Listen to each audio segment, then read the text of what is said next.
Mula po sa John chapter 19 verses 29 to 37. Diyan po pag-aaralan po natin ang 6 saying ng Panginoon. At tatalog po tayo ng Luke chapter 23 verses 46 to 49. Sabi na po, we will discuss the 7 sayings of the Lord Jesus Christ sa cross ng Calvary. Kasi niyo po, nagsimula po tayo nung first Sunday ng March. Ay kung naaalala niyo pa po yung mga pinag-aralan natin, nakafocus po tayo ngayon sa 7 sayings ng Panginoon. At ang first saying nga po ay, Father, forgive them for they know not what they do. Ito po ay patungkol sa forgiveness na itinuturo ng Panginoon kahit mahirap magpatawad. Sa mga panahon po na mahirap magpatawad ay naging model ang Panginoong Jesus. Habang siya ay nakapako sa krus ng Kalbaryo, sinabi niya sa kanyang Ama sa langit na, Father, forgive them, for they know not what they do. Ang second po na sinambit ng mga salita ng Panginoong Jesus ay sinambit niya doon sa response niya doon sa isang makasalanan, sa isang magnanakaw. Nang sabi niya, Verily I say unto thee today, thou shalt be with me in paradise. Sapagkat ang isang makasalanan, isang magnanakaw na kapako din sa kanyang tabi, ay nanampalataya sa kanya bilang Diyos at nagsabi na isa na siya sa kanyang kaharian. At ito nga ang assurance na binigay sa kanya ng Panginoon. At dito natin makikita na this is a proof na hindi po talaga parte ng kaligtasan natin yung mga mabubuti natin nagagawa dito sa mundo.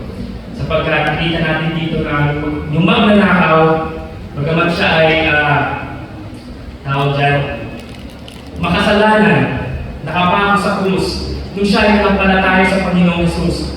Ano po sabi ng Panginoon? Today, and before that sabi niya, verily, surely, no, na ikaw ay makakasama sa akin sa paraiso.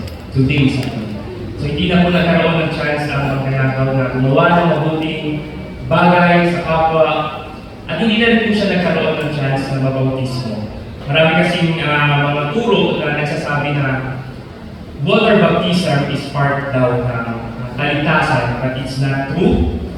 And ito po yung perfect na example, yung makasalanan ito, hindi na po nabautismohan, pero sa mga labi mismo ng Panginoong Jesus, sinabi ng Panginoong Jesus na verily, I say unto thee, today shalt thou be with me in paradise. At ang pangatlo po, sinabi niya po sa kanyang ina at sa kanyang disciple, sabi niya po sa kanyang ina, Woman, behold thy son. And sabi niya sa disciple niya si John, behold thy mother. Dito po, kahit nagsasuffer na ang Panginoong Jesus nakapako sa krus ng Kalbaryo, dito natin makikita kung gaano siya, gaano kamahal ang kanyang ina, na napakita niya yung care niya sa kanyang ina. At ito po yung magandang example sa atin, especially sa mga may mga magulang pa na hanggang andyan pa ang mga magulang, mahalin natin, alagaan natin, at bigyan natin sila ng respect, honor. A good example mula sa Panginoong Jesus. Ito po yung sa third saying ng Panginoon. At yung ito apat, sabi niya po dito, Eloi, Eloi, lama sabachthani. Or ibig sabihin po, sa English translation ay, My God, why hast thou forsaken me? Ako po personally naniniwala po ako na pinersake po talaga ng God the Father, ang Panginoong Jesus, sa mga oras nito. Sapagkat kung maaalala nyo, ang purpose ng Panginoon ay para iligtas ang sanlibutan mula sa kasalanan. Siya po ang umako ng kasalanan. Literally speaking, sabi po ng ibang mga commentaries, binigay po talaga sa Kanya, inilagay po talaga sa Kanya yung kasalanan ng buong mundo. Sa Kanya po, siya po ang nagbitbit ng kasalanan ng mundo. Kaya, no wonder, nasabi niya na, My God, why hast thou forsaken me? Because ako po'y naniniwala sa mga oras na yun, hindi kaya po niya tingnan ng Diyos Ama yung kanyang anak sapagkat bit-bit-bit niya ang kasalanan ng buong mundo. But later on, tingnan natin sa 7 sayings, sabi ng Panginoon Jesus ay, Father, into thy hands. So parang nandun pa rin yung ano nila, bilang God is not God the Father. Pero that moment, sinabi niya, my God, why has thou forsaken me? I believe na forsake talaga siya ng Panginoon. Hindi siya matutunan ng Diyos Ama, sapagkat bit-bit-bit niya nga ang kasalanan ng buong mundo. At ang ikalima po, sinabi din ng Panginoon Jesus na I thirst. This is a proof of His human existence na bagaman siya ay 100% Diyos, kahit naniniwala na siya po ay 100% na tao. And this is the proof na uhaw po ang Panginoon Jesus. Bukod ba doon sa nasaktan siya, nasaktan siya doon sa mga pinagagawa sa kanyang pagbubugbog or pag-ako, ito pa po, nauhaw po ang Panginoon Jesus. And sabi nga po ng iba, at ng mga ibang preacher, uhaw din ang Panginoon Jesus sa pagligtas sa ating mga makasalanan. Yun po daw yung pinag-uuhaw ng Panginoon Jesus kay. Pero, anyway, nakita natin dito yung human side ng Panginoon Jesus. At tayo po ay dadako sa ika-6 at ika-7 salita ng Panginoon. Ang ika-6 po ay it is finished. At ang ika-6 at ika-7 po ay Father, into thy hands I commend my spirit. Pero bago po tayo magpatuloy, allow me to read once again yung ating passage. Sa John chapter 19 verses 29 to 37, pwede kong buksan yung mga Biblia at sundan na lamang po ako. Sabi po sa verse 29, Now there was set a vessel full of vinegar, and they filled a sponge of vinegar and put it upon hyssop and put it on his mouth. Kasi sabi niya na upuhaw siya. Sabi ng Panginoong Jesus, I thirst. Ang ginawa ko ng mga kawal, mga ano ay nilagay yung sponge na sa vessel of vinegar and nilagay sa kanyang bibig.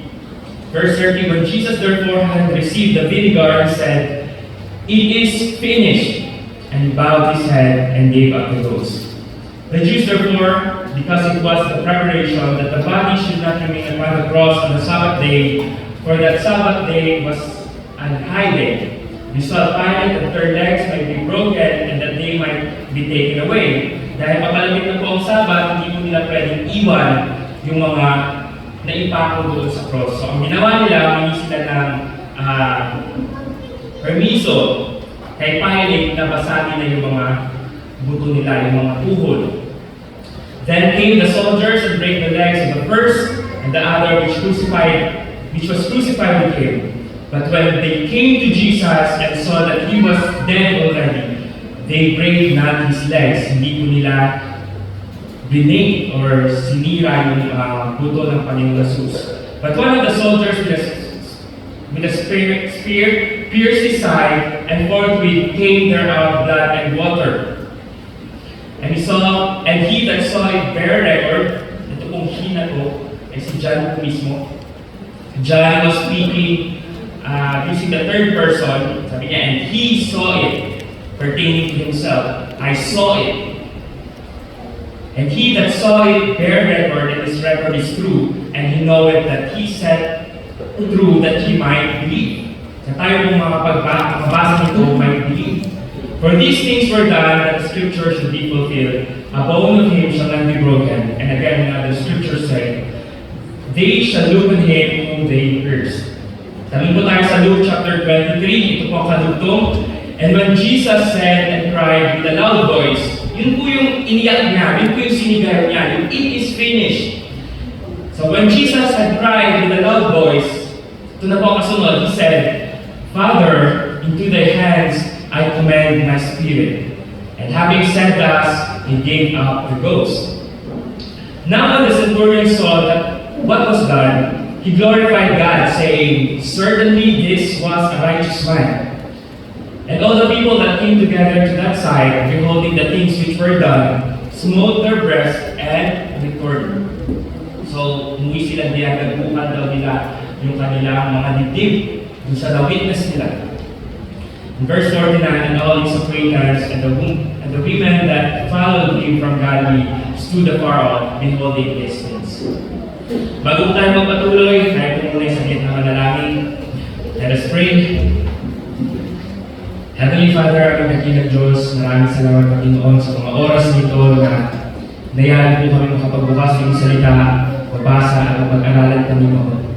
Lord, sa mga oras nito, hinihiling ko po ang kapatawaran sa mga kasalanan po na aming nagawa. Hinisili po Panginoon ang aming mga puso't isipan, make us worthy to study your word. Help us, Panginoon, give us your wisdom that we may understand what you want to say today. At Panginoon, marami kami matutunan at baunin sa mga susunod namin araw na tatahakin. Thank you, Panginoon, sa sacrifice ng Panginoon Jesus at sa aming paggunita sa mga ginawa niyang sakripisyo sa araw nito. Nawa, it would create in us yung gratitude at yung pasasalamat, Panginoon, sa araw-araw na kami ay may kaligtasan. Maraming salamat, Panginoon. Ito po ang aming dalangin sa pangalan ng Panginoon Jesus. Amen. Amen. Okay. Diretso tayo sa ating sixth saying. It is finished. So kapag ang tao medyo tumatanda na, sino dito matanda? Pag tumatanda na, marami na yung na-experience ng mga bagay-bagay. Yung mga break-ups. Sabi yan, ligawan. Tapos naging boyfriend, girlfriend. And at some point, hindi nag-work out, they broke up. So, tapos na. So, malungkot. Meron din mag-asawa, hindi nag-work out din, natigil, natapos yung kanilang marriage. Or sa mga times na tayo nag-a-apply, or nagkaroon ng trabaho, tapos after nun, natapos na yung trabaho natin. No? Malungkot, tapos na. Or yung iba naman, tinapos na talaga ng boss nila. No? O pinag-decide. So, sa buhay ng isang tao, dahil sa dami na na-experience, especially kapag may mga times na na-experience na natin yung loss of our family members, yung salitang finish, salitang tapos, parang may dala-dala siyang negative connotation. Napansin nyo, in a human perspective, pangit pakinggan na tapos or finish na. Kaya napakaganda ng ating Tagalog translation, hindi namin doon natapos na. Ang sinabi po doon, ganap na. Kasi nga, may somehow, may negative connotation ang salitang tapos, finish.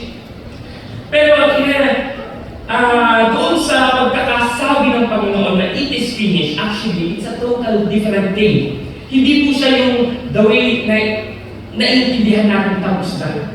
Sinabi niya kung it is finished at iba po ang meaning nito. At sa umagang ito, pag-aaralan po natin yun at nawa, marami tayong matutunan. So ang gagawin natin, we will focus on the Word.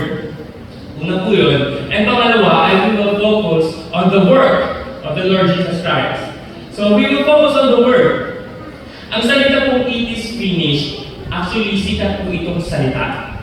Noong unang panahon, the New Testament times, the words it is finished, or ang original na kasi is tetelestai in Greek language, in original text ng Biblia.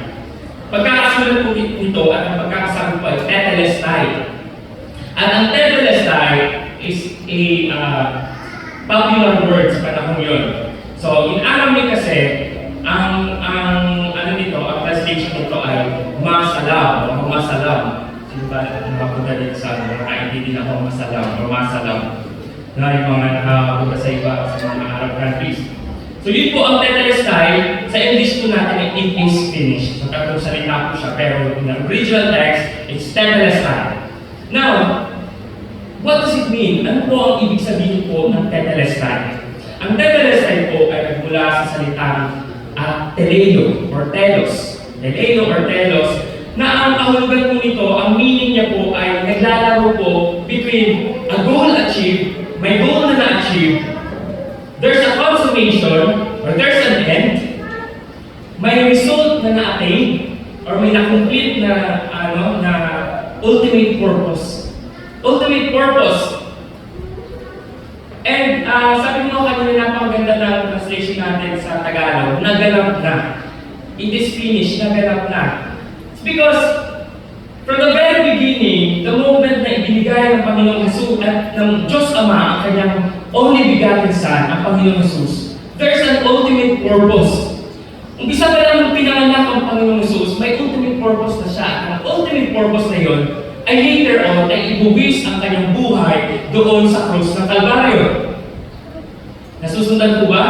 Kaya ako nasabi niya, tetelestai, because there's an ultimate purpose, there's a goal na na-achieve ng Panginoong Jesus, at yun yung pagbuwis ng buhay sa krus ng Kalbaryo. Hindi po siya accidentally nang hinuli ng mga Roman soldiers, pinahirapan, pinako, at namatay sa krus. It has been planned. So there's a goal and there's a consummation. Sabi ng mga tetelestai sa common word sa New Testament times, and siguro sa panahon natin ngayon para mas maintindihan nyo, pwede natin sabihin na sa mga nag-aaral, kapag graduation na, di ba nakapologa, tapos may parang cup, tapos may tassel, di ba? Pag nilipat na yun, that's tetelestai. Tapos na yung pag-aaral mo. Or kunyari sa race, si Ron, dito si Ron, athlete na. So nung umpisa tumakbo, si Ron, di ba? Tumakbo si Ron, may tinitingnan siya finish line. May tinitingnan siya end ng race na yun. And kapag yung athlete, kung tumakbo siya, na daanan niya yung finish line, that's tetelestai. Naabot niya na yung finish line. Na-complete niya na yung race. So, sinabi po ito ng Panginoong Jesus, ano pong implication nito? Sapagkat sabi ko nga, may iba-iba siyang halo-halo yung meaning niya.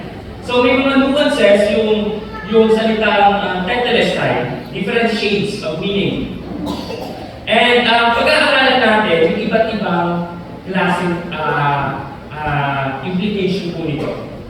Una po, in a sacrificial nuance nito po, in Old Testament times, kung maaalala nyo, ang high priest po, during yung Day of Atonement, yung annual sacrifice nila, nagsasacrifice yung high priest, binubuhos yung dugo doon sa pag nag-offer during the Day of Atonement. Ito po ginagawa para sa kasalanan ng mga tao, once a year, na alala niyo po sa pag-aaral niyo. And after the sacrifice is being offered, yung high priest po ay magsasabi, he will utter a word na almost similar, synonymous to the word tetelestai. Na sa Hebrew, ang sasabihin niya po ay shelim. Shelim. Pamilya po ba? Shelim. Shalom. Shalom yung alam natin eh. Correct. Because shelim is a passive verb po ng shalom. At pag sinabi natin shalom, ano pong shalom? Peace be with you. Yung iba sinasabi yun, goodbye. Pero ang literal translation po niyan ay peace be with you. Pero alam nyo, in Jewish context, hindi lang po peace ang ibig sabihin po ng shalom. Shalom means peace, healing, reconciliation, wholeness, restitution. Kumbaga, may nasira na inayos. May nawala na nanunumbalik. May naiwalay na nire-reconcile. Yun po ang ibig sabihin po ng shalom. At nung, and since ang shalom po, synonymous po sa tetelestai, para po sinabi ng Panginoong Jesus na shalom has been accomplished. Or ibig sabihin, peace has been accomplished. Healing has been accomplished. Reconciliation has been accomplished. Doon sa krus ng Kalbaryo, after niyang ibinuwis ang kanyang buhay, sinabi niya po na meron na pong reconciliation. Naganap na po ang reconciliation. There's healing. The sacrifice is complete. Pangalawa po, yung vocational nuance po ng salitang tetelestai. Normally kasi, ginagamit din po ito sa trabaho o sa mga trabahador. Kapag ang isang trabahador, inutusan ng kanyang amo, na gawin mo to, ganito, ganyan. At pag nagawa niya na yun, na-deliver niya na yung task niya, ang sasabihin niya po ay tetelestai. Ibig sabihin, I have done exactly what you have requested. Kumbaga, yung mission na binigay mo sa akin ay na-accomplish ko na. So yun po, ginagamit po nila yung salitang tetelestai. Okay? So, parang servant-master relationship, di ba? So, tapos na yung gawain ng isang servant. Kaya nung sinabi ko ng Panginoon, sinabi niya sa Father na, tapos na, naganap na. Tapos na yung redemptive work ng Panginoon Jesus.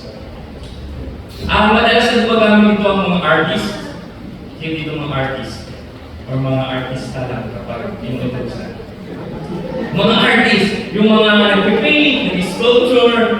So, ginagamit din ito ng mga artists in a way na kapag, di ba, masterpiece nila, ginagawa nila yun. And after na matapos nila, yung masterpiece nila, at i-reveal na ito sa public, in-unveil na sa public, sasabihin nila, tetelestai. Baga, tapos na yung masterpiece, na-unveil na nga sa public eh. At ang ibig sabihin nyo, wala na pong babaguhin doon, wala na re-retokehin doon, wala na idadagdag, wala nang ibabawas. You see, yung sinabi po ng Panginoong Jesus na tetelestai, hindi na pong dagdagan. Sapagkat tapos na po ang masterpiece ng redemptive work ng Panginoon. Tapos na po, wala na pong idadagdag, wala na re-retokehin, wala nang ibabawas. Nakakalungkot po kasi, at napakadaming turo ngayon na nagtuturo na ang salvation, makumplit ka kapag ikaw ay gumagawa ng mabuti, na ganito, ganyan. Pero hindi po. Masabi ko ng Panginoon Jesus, tetelestai, complete na yan. Ito na yung masterpiece ko, wala ka na idadagdag, ibabawas yun. Wala na re-retokehin. That's tetelestai. And the result of the completed sacrifice of the Lord Jesus Christ, alam niyo po, it continues forever. Katulad po ng mga masterpieces na ito, yung mga paintings na sikat, di ba? Naka-display na po yan at ini-preserve. At mag-continue yan hanggang sa mga susunod na generation. Ganon din po ang resulta ng redemptive work o yung pagliligtas ng Panginoon. Yung ginawang sakripisyo ng Panginoon. Ang effect po niyan, magpapatuloy hanggang sa mga susunod na henerasyon. Hindi po siya natapos at a certain period. Hindi po, magpapatuloy po ang effect ng sakripisyo ng Panginoon Jesus. And that's the second one. And the third one, there is an economic nuance to the word tetelestai. Kasi actually, ang tetelestai is an accounting word din. Accounting word po siya, and kapag kunyari may binili ka, di ba, binili ka, tapos binayaran mo ng buo, yung resibo mo, noong unang panahon na, noong unang panahon, tinatatakan nila ng tetelestai. Ibig sabihin, the price of the particular thing is bought and paid in full. Bayad na po. It's paid in full. Yun po ang economic nuance niya. And it's a good thing na yung sakripisyo pala ng Panginoon Jesus sa krus ng Kalbaryo ay hindi po pang down payment sa ating mga kasalanan. Hindi po ba nakakatuwa yun? Na tayo, ang kasalanan natin, sinalo ng Panginoon, at hindi lang basta sinalo, binayaran niya at binayaran niya ng buo. Nakakalungkot po kung lay away. Diba? Nabibigyan, magbabayad mo na, ibabalikan na lang ng Panginoon. Once okay itong tao ito. Hindi po ganoon. The payment for the sin has been paid full. Yun po yung economic nuance po ng salitang tetelestai. Okay, so that's the word. So what did Jesus mean when he said tetelestai? Alam niyo po napakaganda ng sinulat ng writer ng Hebrews, sa Hebrews chapter 9, 11 to 12. And chapter 10, verse 10 to 12. And pasensya na po kayo, pero request ko pong buksan niyo ang mga Biblia niyo because I want you to read this. Napakaganda po ng sinulat ng writer ng Hebrew.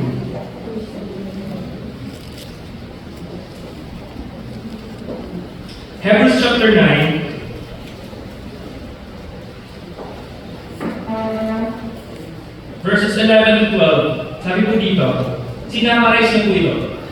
But Christ, being come an high priest of good things to come by a greater and more perfect tabernacle, not made with hands, that is to say, not of this building, neither by the blood of goats and calves, but by his own blood he entered in once into the holy place, having obtained eternal redemption for us. Eternal redemption for us. Kung mapapansin nyo, dun sa verse 10, ano po, hindi na po nangailangan ng high priest. Ang Panginoong Jesus mismo ang ating high priest. Diba sa Old Testament, may high priest, nag-offer ng sacrifice. Ang high priest po natin ay ang Panginoong Jesus. At ano po ang binuwis niya? Hindi po dugo ng goats and calves, but his own blood. And that was the sacrifice ng Panginoong Jesus doon sa krus ng Kalbaryo. Natagas po ang dugo niya because siya po ang kabayaran sa ating mga kasalanan. Gawin po tayo chapter 10. Chapter 10 verse 10 to 12. By the which will we are sanctified through the offering of the body of Jesus Christ. Ano po sumunod? Once and for all. Hindi na po kailangan ulitin. Sa mga nagbabalak, di kami nagbabalak, hindi ko mag-benefit siya. Sana wala naman. Sinasaktan nila yung sarili niyo. Hindi naman makakadagdag, makakabawas, makakabago. Because once and for all, complete na yung sacrifice, yung payment ng Panginoong Jesus para sa ating kasalanan. Ang thinking kasi ng ilan, sa pagpe-penitensya nila, paghampas nila ng likod nila, nababawasan yung kanilang kasalanan. Okay, verse 11. And every priest standeth daily ministering and offering oftentimes the same sacrifices, which can never take away sins. Kahit anong gawing sacrifice ng tao. But this man, pertaining to Jesus Christ, after he had offered one sacrifice for sins forever, sat down on the right hand of God. Saan na po nakaupo ang Panginoon? Sa right hand of God. And Jesus is sitting there on the right hand of God because the sacrifice has been offered already once and for all. Because His redemptive work is finished already. And because the masterpiece, yung redemptive work, and yung ultimate purpose ng Panginoon is already achieved. Kaya natin po siya, nakaupo. At siya po yung mediator natin. Nakakatuwa, mga kapatid, na minsan nag-aano pa tayo na we pity ourselves, especially kapag itong mga kasalanan ng flesh natin, hindi maalis-alis. Yung kasalanan ng flesh natin, yung nag-cause ng ano natin, yung paglayo natin sa Panginoon. Diba? Yung kasalanan ng flesh natin, bagamat we are already saved, andito pa rin yung old sinful nature natin sa flesh na to, at mawawala lang to pag na-separate na tayo dito sa katawang to.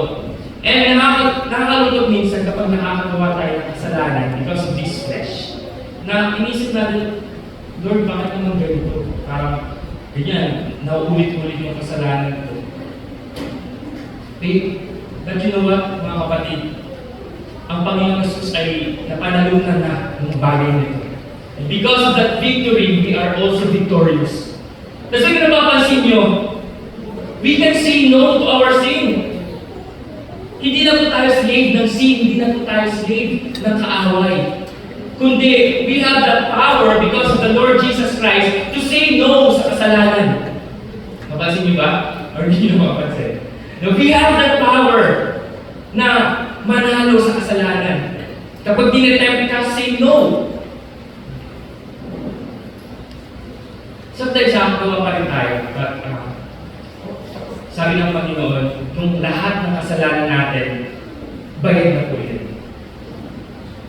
Past, present, and future sin.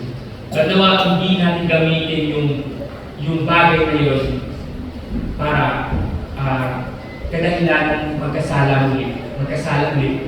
Diba? Sabihin natin, save naman ako, patawad naman yung kasalanan ko, okay lang sa akin magkasama. Hindi po. Nakakalungkot po kapag ganun ang ginagawa natin, ganun po ang mentalidad natin. Na after all the sacrifices na binigay ng Panginoong Jesus, yung hirap sa krus ng Kalbaryo, ginagawa pa rin natin mga Panginoon. Nakakalungkot. So, that's Tetelestai. The goal is achieved, the price has been paid, fully paid, at yung purpose ay na-achieve na. Now, we focus on the work, or the God's redemptive work. So Jesus experienced the sufferings and agonies in redeeming man, and yet, pansin niyo ba, He remained obedient and loyal to God the Father, to His Father, even the death of the cross. Alam niyo po, yung mamatay sa krus, maipako sa krus, it's actually a painful and shameful death. Kaya yung sa pinapanood natin, Passion of the Christ, di ba bago pinako ang Panginoong Jesus, bugbog na talaga siya. Grabe yung latigo sa kanya, tanggal-tanggal na yung laman, kita na yung buto, grabe yung dugo. Pero you know what? Kung babalikan niyo po ang Isaiah, sobra pa ang sinapit ng Panginoong Jesus doon. Kasi ang sabi sa Isaiah, hindi mo na siya ma-recognize. Tao ba kaya ito? Sa sobrang daming dugo, sa sobrang daming paglalatigo sa Kanya, pagbubugtog sa Kanya, hindi mo ma-identify. You cannot identify Jesus Christ anymore. Nung ipinakap siya, hindi ko lang alam kung ano yung itsura niya doon. Pag ganun kalindi ang sinapit niya, and even before, mahirap yung mga ginawa niya. To think, siya po ay Diyos. He humbled Himself para lang sa atin. Dahil yun ang plano ng Panginoon ng Diyos Ama. And if you notice, ang Panginoon Jesus, He was obedient. He was loyal to this plan. He was loyal to His Father. Even yung pagpapako sa krus. But it was all finished. Ano yung it na to? So it was all finished. It is paid in full. It's accomplished. So the types, the promises, the prophecies patungkol sa Panginoong Jesus were finished. Tapos na. Na-complete na, na-fulfill na. Kasi kung magbabasa tayo ng Old Testament, marami po na mga prophecies patungkol sa Panginoong Jesus. And even yung sacrifice na gagawin niya. At lahat po yun na-fulfill ng Panginoong Jesus. The word long contemplated, long promised, long expected by the prophets and saints is done. The sacrifices and the ceremonies of the priesthood were finished. Kaya hindi na po kailangan mag-sacrifice pa yung high priest para sa mga kasalanan ng tao. Because may sacrifice na nagbayad na ng kasalanan ng tao. His perfect obedience was finished. Tapos na po ang perfect obedience ng Panginoon. Tinapos niya na. And the satisfaction of God's justice was finished. Yun ang nais ng Panginoon. Hindi kasi pwedeng basta na lang tatawarin ng Panginoon. There's a payment doon sa kasalanan. Dapat, andun yung justice. Kasi just ang Panginoon. Kaya kailangan mayroong magbayad ng kasalanan at yung pwede na magbayad ng kasalanan ay yung kanyang only begotten Son, ang Panginoon Jesus. And finally, the power of sin, the power of Satan, the power of death was finished. Yun po yung sinabi ko kayo. At kung iisipin po, kung pagbubulay-bulayan talaga natin yung mga nakikinggan natin kanina, ganun po katindi balik po yung sakripisyong ginawa ng Panginoong Jesus doon sa krus ng Kalbaryo. Ganun po kaganda ang resulta ng pagtitiis at pagsunod ng Panginoong Jesus sa kanyang Ama na nasa langit. And this work of the Savior reaches every soul and every heart. That's why salvation po is available to anyone who believes. Yun po ang sabi ng Biblia. Whosoever believes in Him, di ba? Lagi inuulit-ulit yun. Who believes in Him. Available po ang kaligtasan na i-offer ng Panginoong Jesus. Sapagkat yun naman po talaga ang purpose niya. kung bakit siya ikinanganak dito sa lupa, ipinako, nag-sacrifice ang buhay niya, ay para mabigyan tayo ng kaligtasan, ng salvation. Salvation is available to everyone na nananampalataya. And that's our 6th saying. So po nagtatapos ang ating 6th saying, pag-aaral ng 6 sayings ng Panginoon. Tatanong po tayo sa 7 sayings ng Panginoon, karugtong lang po ito. Sabi niyo po, Father, into thy hands I commend my spirit. In other translation, I commit my spirit. Parang sinusurrender niya na yung spirit niya. Dinedeposit niya na pabalik sa Diyos Ama yung spirit niya. And this shows a complete confidence of God the Son to God the Father. When Jesus yielded His living spirit to God the Father, as He yielded His body to the death He has on the cross. So, binigay niya na po, He deposited His Spirit sa Diyos Ama. Father, into thy hands I commend thy Spirit. Makita natin dito yung confidence ng Panginoon Jesus. And sometimes, sabi natin kanina, perfect obedient ang Panginoon. You know what? Minsan, nag-realize nyo, ang confidence natin, or ang obedience natin, minsan nakabasa sa confidence natin. Like, we obey someone because we are confident na okay, sinasabi niya, tama yung sinasabi niya. Madali mag-obey if we are confident in that person. Ganun din po sa Panginoon. Tayo mga Christians, pansinin nyo, it's easy to obey if our confidence is, if our confidence is nandun sa Panginoon. Ganun na lang. Nandun sa Panginoon. Malaki ang confidence natin sa Panginoon. Diba? It's easy to obey. Pero there are times na we are disobedient. And most of the time, we are disobedient. Nature ng tao siguro yun, we are disobedient. Maybe because we are not confident dun sa gusto ng Panginoon sa buhay natin. Dun sa plano ng Panginoon sa buhay natin. Maybe because dahil hindi natin nakikita ang Panginoon or hindi natin naiintindihan yung plano ng Panginoon, ay we are not confident doon sa plano niya. Hindi natin ino-obey ang gusto niya, ang purpose ng Panginoon because we are not confident doon sa purpose ng Panginoon. But if you are obeying God, and you always seek His guidance, His direction, every time na mga decisions kang gagawin, you seek His purpose, you seek His plans for your life. That's obedience, and that shows na may confidence ka sa Panginoon. Philippians 1:6, sabi po ni Apostle Paul,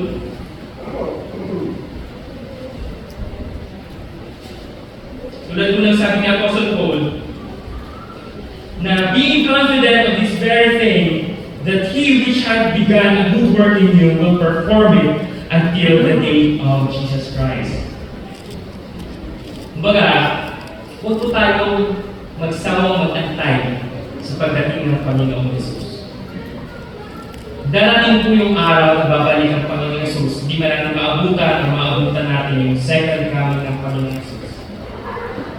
Pero, rest assured, nagsabi po ng Biblia, we need to be confident of this very thing, that He which hath begun a good work in us will perform it until the day of Jesus Christ.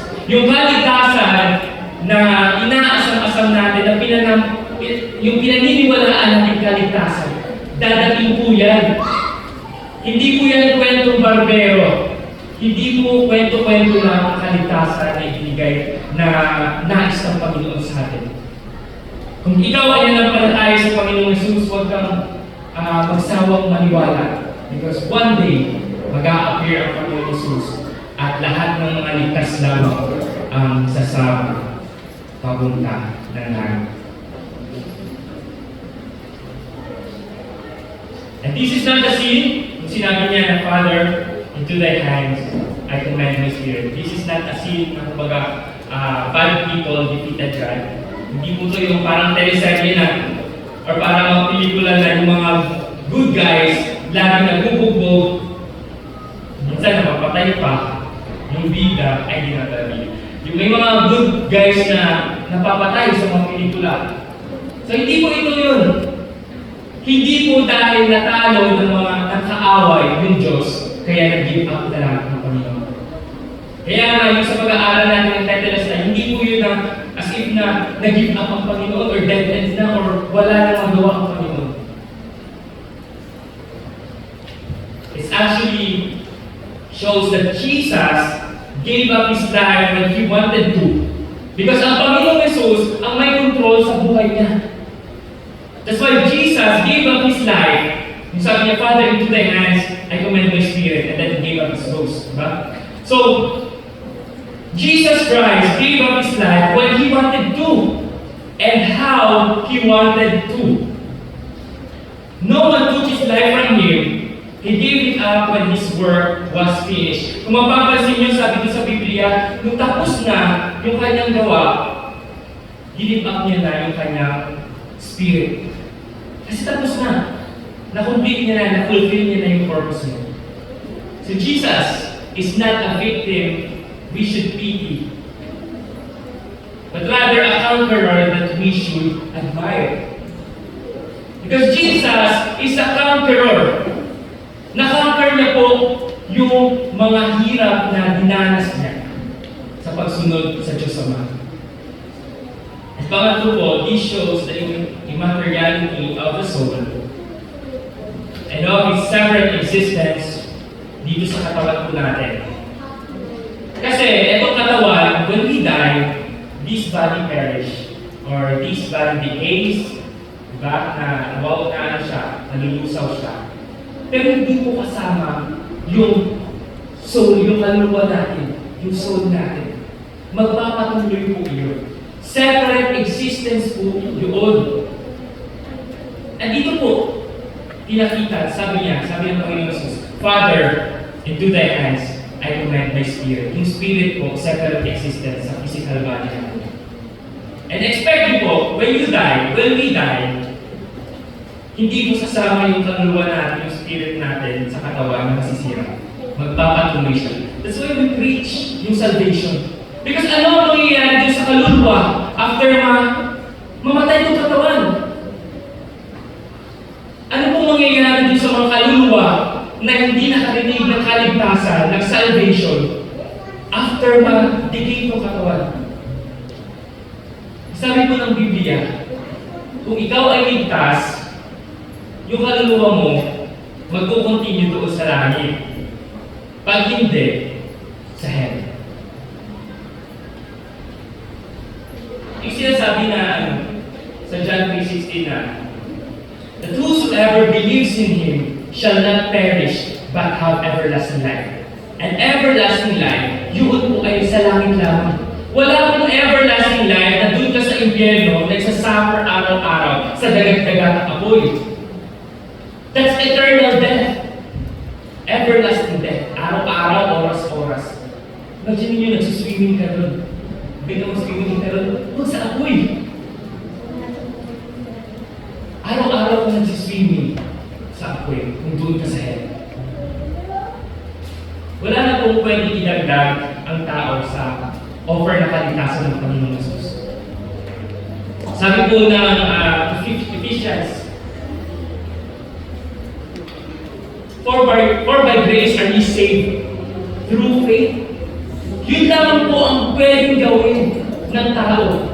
Manampalataya sa finished work, sa redemptive work ng Panginoong Jesus. Sa Panginoong Jesus mismo at paniwalaan na yung ginawa niya sa krus ng Kalbaryo ay sapat na para bayaran ang ating kasalanan.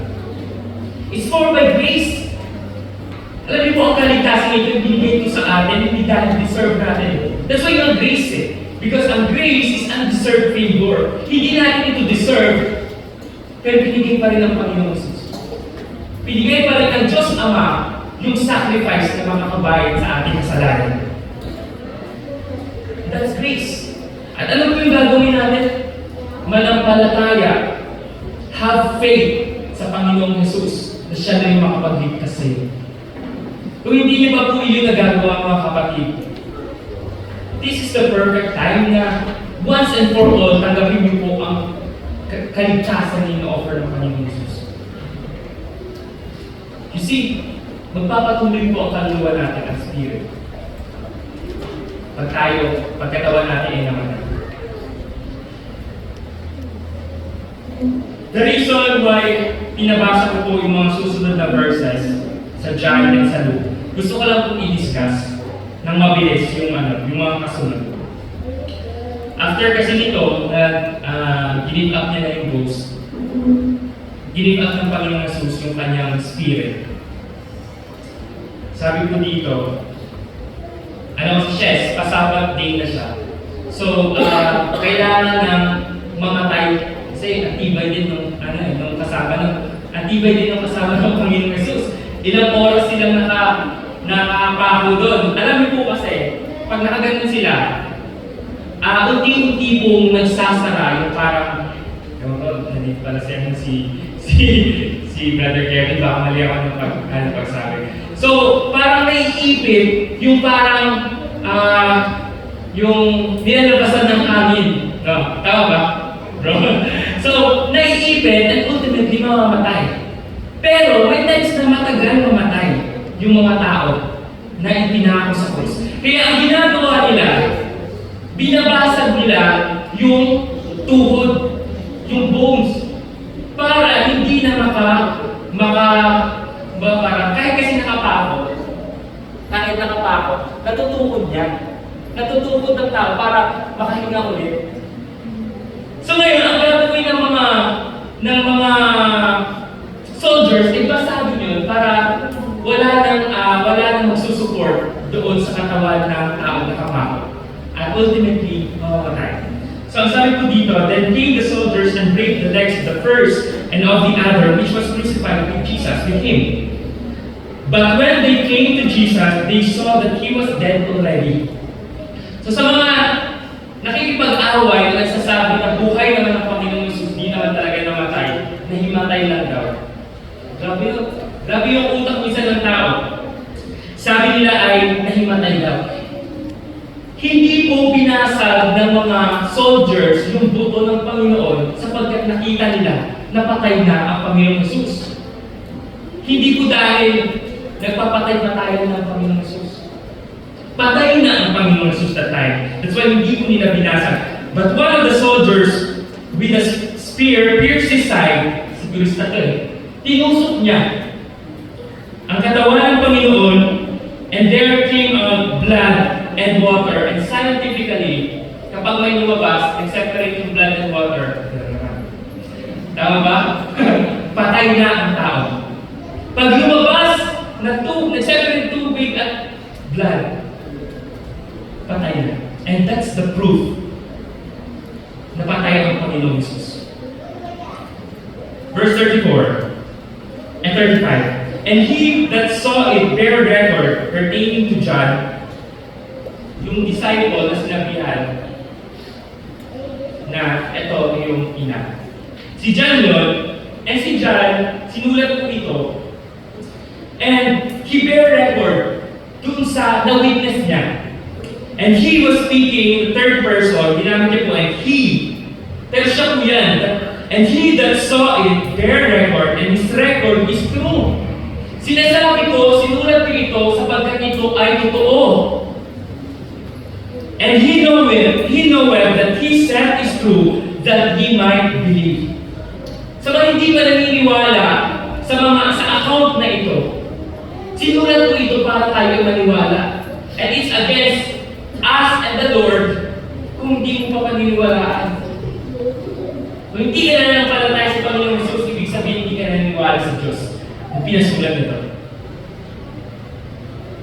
For these things were done that the scripture should be fulfilled. The reason why hindi ko binasag ang buto ng Panginoong Jesus, because there's a prophecy na kailangan ma-fulfill.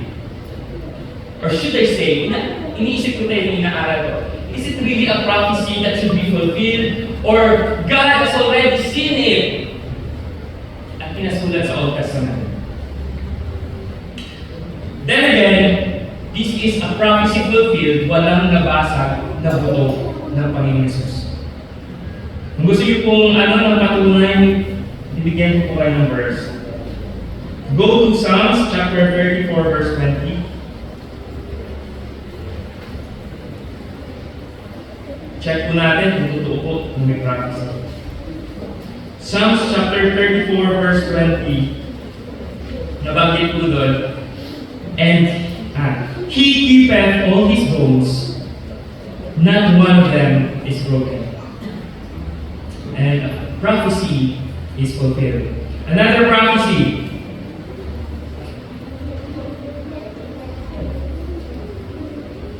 And again, another scripture said, they shall look on him whom they pierced. Di ba nung tinusok ang Panginoong Jesus? Sabi ni John, they look on him whom they pierced. Go to Zechariah chapter 12 verse 10. Zechariah chapter 12 verse 10. Kasunod po siya ng Haggai. Zechariah chapter 12 verse 10, ang sabi po dito, and I will pour upon the house of David and upon the inhabitants of Jerusalem the spirit of grace and of supplications, and they shall look upon me whom they have pierced. And they shall mourn for him as one mourneth for his only son, and he shall be in bitterness for him as one that is in bitterness for his firstborn. So dalawa po yung fulfill dito. Una, yung they look on him whom they pierced. At ang pangalawa po ay yung umuwi yung mga taong naka-witness to, na dinadagukan yung kanilang mga dibdib. Yun po yung sinabi dito. And they shall mourn for him as one mourneth for his only son.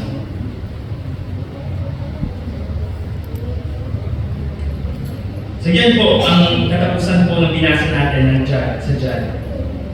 And balik tayo sa Luke. Last na lang naman. Luke chapter 23. After po sinambit ng Panginoon Jesus yung 7 sayings niya, sabi niya po, he gave up the ghost. Now when the centurion saw what was done, he glorified God, saying, certainly this was a righteous man. Sabi po na nakita ng centurion, na witness niya. And all the people that came together to that side, behold, the things that which were done, smote their breasts and returned. Kung ganun po, pag smooth kasi parang gagawin ka lang naman siguro kung na-witness mo yung mga bagay na yun. And parang nagsisisi ka sa mga nag-witness mo na bakit ganito yung nagawa namin sa tao ito, sa righteous man. Minsan, talaga, ang pagsisisi ay sa huli. Totoo po yan, ang pagsisisi po ay sa huli. And naman, hindi po na natin nantayin na mahuli tayo. Baka biglang tumunog ang trompeta. Bumalik ang Panginoon, mahuli tayo sa kaligtasan na ino-offer ng Panginoon. And all these acquaintance and the women that followed him from Galilee stood afar off, beholding these things. Marami pong naka-witness. Marami pong naka-witness that time sa pag-crucify ng Panginoon Jesus. Hindi po ito kwentong barbero. Marami din po kasi nagsasabi na kwento-kwento lang po ito. Gawa-gawa lang po ito. Even si Apostle Paul nagsasabi that time, di ba? Maraming witnesses yung sa resurrection niya.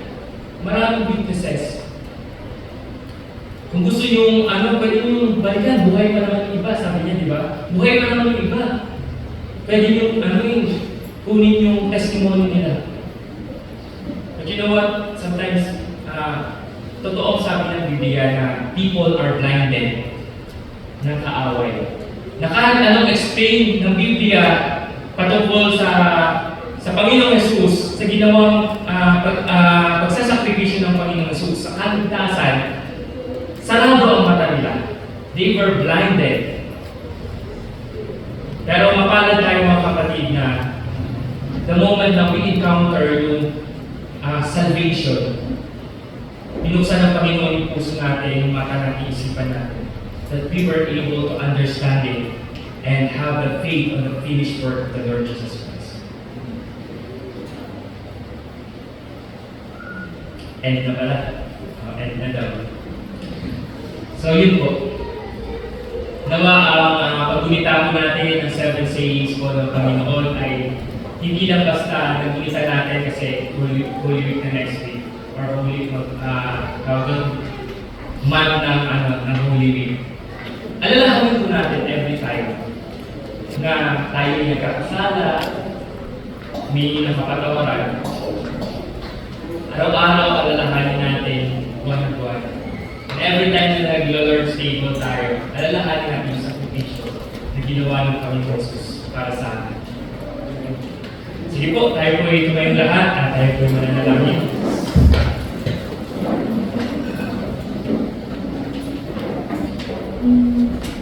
Let us pray. Heavenly Father, aming kabilang Diyos, salamat Panginoon sa aming natapos sa pag-aaral. Salamat Lord sa sakripisyo na ginawa ng Panginoon Jesus. Naging obedient siya till the end. Siya ay naging loyal doon sa nais mo pagtubos sa mundo.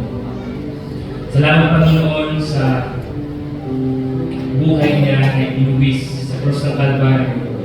Mahirap Panginoon na sinabi ng Panginoon Jesus. Pero mas mahirap tanggapin Panginoon na kami ay nagbubulag-bulagan minsan o hindi namin pinapahalagahan yung mga pamilya. Lord, help us. Teach us na pahalagahan ang kaligtasan na aming natanggap. Pahalagahan ang ginawang sakripisyo ng Panginoon. Huwag namin abusuhin, Lord, ang kabayaran ng kasalanan na aming natanggap. Bagkus, sikapin namin na mas mapalapit sa iyo, mas maging malinis, righteous tulad ng Panginoon Jesus. At talikuran yung mga bagay na naglalayo sa amin sa iyo. Lord, sa aming kalagitnaan, hindi ko alam kung sino po ang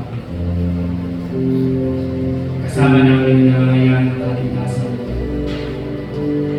Kung ikaw man ay alam mo sa sarili mo na hindi ka pa talaga ligtas, hindi ka pa talaga nanampalataya sa Panginoong Jesus, hindi ka pa naniniwala na ang ginawa ni Jesus ng Kalbaryo ay sapat para bayaran ng iyong kasalanan, I tell you kapatid na ito na po ang perfect time. Sapagkat ang kaligtasan po hindi po ito pinoprocrastinate. Hindi po ito sasawalang bahala o pinapatagal. Once na marinig mo ang patungkol sa kaligtasan o pagliligtas ng Panginoon, maybe yun yung time na binigay ng Panginoon sa iyo para masigurado mo na ikaw ay patungong langit if ever ikaw ay namatay. Dahil naman di mawawala sa atin at ang bagay dito ay talagang hindi natin deserve pero binigay pa rin ng Panginoon. Kung ikaw man ay naririto sa ating kalagitnaan at nangangailangan ng tagapagligtas, pwede kitang i-lead sa prayer. Kung nais mo ay sundan mo lamang ang panalangin nito. Aming dakilang Diyos, salamat sa umaga nito na ipinaintindi mo sa akin na ako'y makasalanan at hindi ko kaya iligtas ang aking sarili. Salamat Panginoon sa ginawang sakripisyo ng Panginoong Jesus upang magkaroon ng kabayaran ang aking mga kasalanan. Sa mga oras na ito, hinihiling ko ang kapatawaran sa aking mga kasalanan. Linisin mo ang aking puso. Sa oras na ito, nais kitang tanggapin. Nais kong tanggapin ang Panginoon Jesus bilang aking Diyos at tagapagligtas. Manahan ka sa aking puso at tulungan mo akong baguhin ang aking buhay.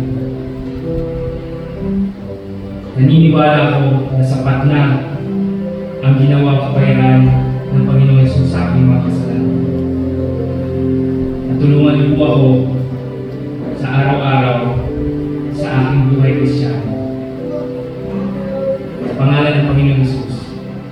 Amen. Patuloy po tayong manalangin. Heavenly Father, salamat Lord.